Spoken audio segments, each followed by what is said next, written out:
Hello दोस्तों, मैं रवि प्रकाश आपका स्वागत करता हूं अपने YouTube चैनल पर। दोस्तों, आज हम बात करेंगे संघर्ष। संघर्ष ही जीवन है।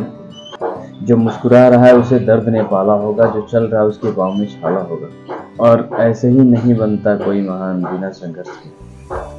ऐसे ही नहीं बनता कोई महान बिना संघर्ष के, क्योंकि बिना जले दीपक में उजाला नहीं होता।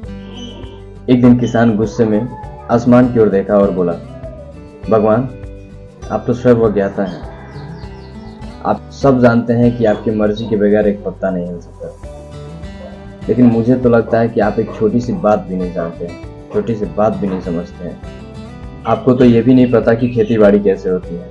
अगर आप जानते कि खेती बाड़ी कैसे होती है तो जिस समय आंधी, तूफान और बाढ़ आती है, आप ऐसा नहीं आने देते। भगवान, आपसे एक विनती है। मैं आपसे एक हाथ जोड़ के विनती कर रहा हूँ, ये शक्ति आप मुझे दे दीजिए। देखिए, सही समय पे आंधी आएगा समय, और मैं अनाज का भंडार लगा दूंगा। ऐसा किसान ने कहा। भगवान भी मुस्कुराते हुए से कहा कि ठीक है। इस किसान की बातें सुनकर भगवान भी मुस्कुरा रहे थे और उसके सामने प्रकट होकर के कहे कि चलो, आज से मैं वो सारी शक्तियां तुम्हें दिया जो मुझे है। किसान ने बड़ी खुशी से, भगवान ने कहा कि अब तुम जैसा चाहोगे वैसा करेंगे। तुम्हें जैसा जो सही लगे तुम करो, तुम्हें जो ठीक लगेगा तुम वही करोगे, तुम्हें जो चाहिए वही मिलेगा। किसान बहुत खुश हुआ और इस चीज को लेकर के उसे शक्ति मिलने के बाद किसान ने फिर से गेहूं की फसल बोई। उसे जब लगा कि खेतों में पानी दे देना चाहिए, उसने पानी दे दिया। जब उसे लगा कि तेज धूप लग रही है, बादल ला दिए।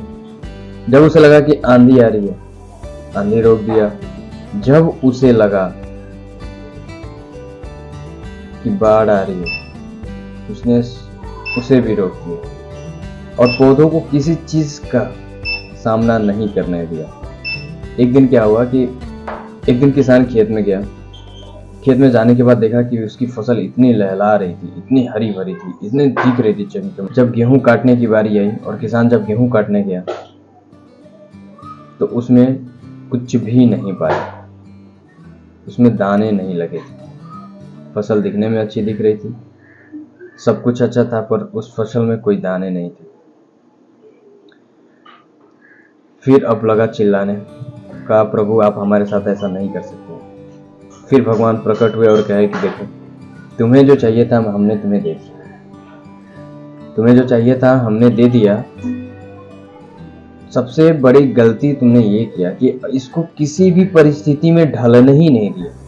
अगर हम किसी भी परिस्थिति में अपने आप को ढालते हैं या कोई भी परिस्थिति हमारे सामने आती है, उसे हम फेस करते हैं, तो हम परिपक्व होते हैं। हमें सीखने के लिए बहुत कुछ मिलता है। तो जब उसे आंधी की जरूरत, जब आंधी आई तो तुम उसे आंधी से लड़ने ही नहीं दी।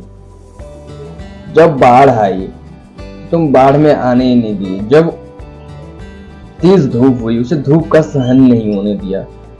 अगर हम एक छोटे बच्चे को टहलने ना दें और बचपन से ही गोद में लेके रखें, तो क्या बच्चा वो चल पाएगा? कभी नहीं चल पाएगा।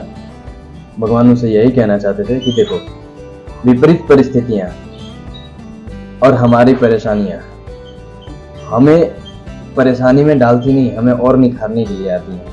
The problem is the part of life. हमारे जीवन में जब तक समस्या है तब तक हमारे पास जीवन है।